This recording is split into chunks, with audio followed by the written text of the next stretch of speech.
परोपकार ही जीवन। परोपकार के परम प्रकाश से हम न सिर्फ अपना बल्कि औरों का जीवन भी आनंदित आलोकित कर सकते हैं। एक याचक ने किसी संत से पूछा, कौन व्यक्ति परमात्मा के नजदीक है, इसका पैमाना क्या है? संत ने बहुत सुंदर उत्तर दिया, जिस व्यक्ति का हृदय किसी भूखे पीड़ित को देखते ही द्रवित हो जाए, उसके मन में दया और परोपकार के भाव फूट पड़े, समझो वह परमात्मा के सचमुच बहुत समीप है। परोपकार से परमानंद की प्राप्ति होती है। ईश्वर की सृष्टि में हर पल इसकी प्रेरणा देती रहती है। नदियां परोपकार के लिए बहती हैं। वृक्ष बिना भेदभाव सभी जीवों को फल और छाया देते हैं।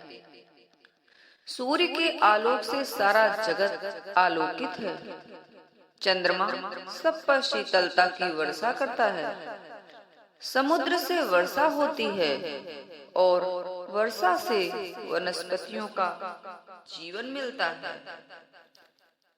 दूसरों के लिए ही ईसा मसीह सूली पर चढ़ गए। सुकरात ने लोक कल्याण के लिए एक विष का प्याला पी लिया था।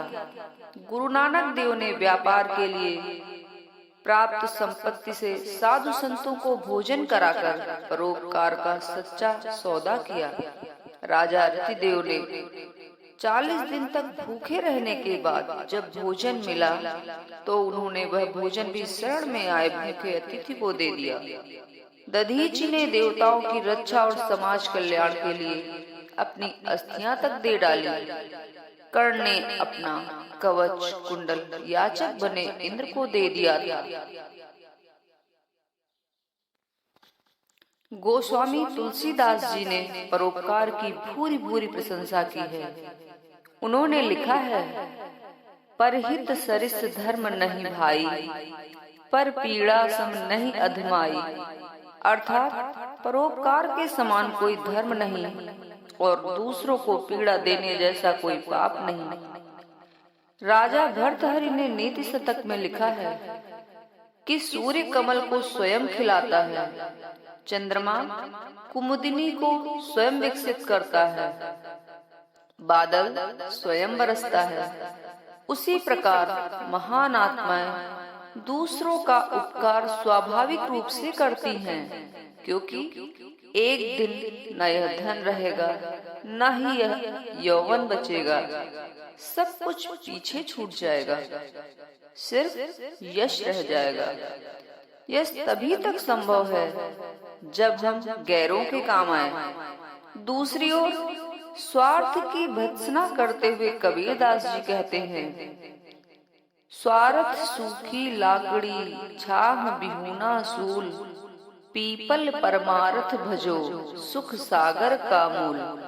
अर्थात स्वार्थ उस सूखी लकड़ी के समान है जिससे न तो छाया मिलती है और न ही सुख।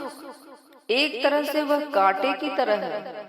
परमार्थ पीपल के पेड़ के समान है जो हमें सदा सुख प्रदान करता है, प्राणवायु देता है। इसलिए श्रेष्ठ मानव जीवन पाकर भी यदि परोपकार से वंचित रहे तो हमारे लिए यह किसी त्रासदी से कम नहीं है। हम अपने अंतःकरण से प्रभु से यही पुकार करते रहे कि पर उपकार से यह जीवन सार्थक हो जाएगा।